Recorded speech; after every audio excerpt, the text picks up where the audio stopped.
Famine, written February 2025.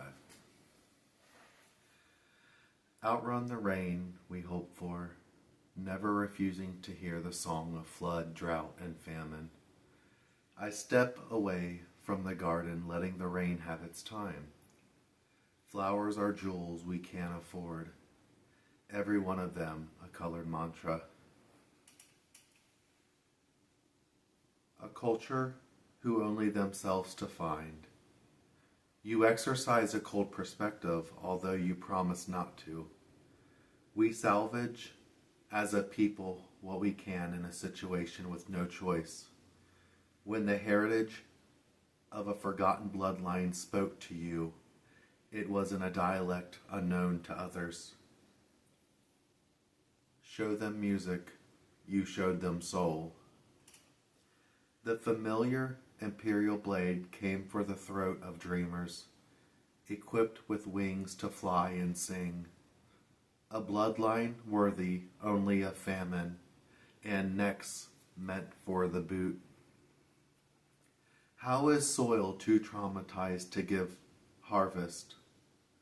Grows only illness added into veins of living proof.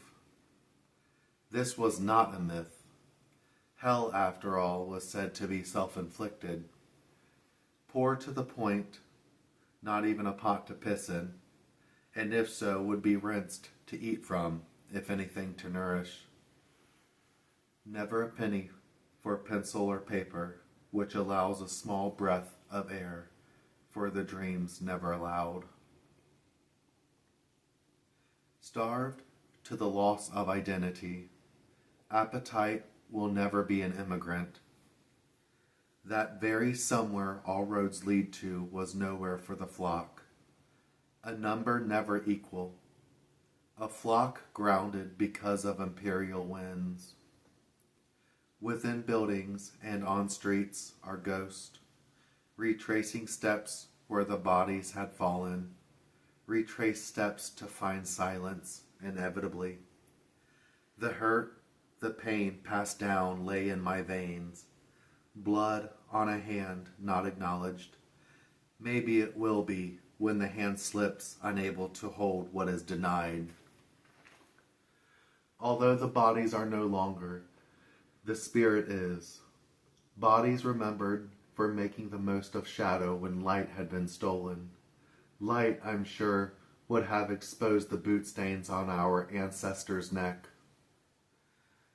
Who could forget the tears falling on clay, never allowed to be used to sculpt? The empire found more value in discarding, survived by ears, salvaged from memory, seen by all who are too familiar of famine, starved like truth, as abrasive as a carcass, grain, maize, and shame, hand in hand.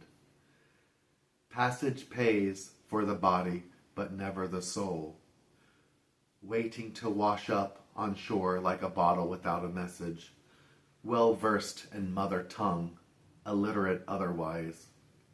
The cost of voyage is life, hungry for new sight it will never see, clinging after a body left lifeless. Shoes spent along the way, reconciliation is only a souvenir afforded, aside from memory and veins.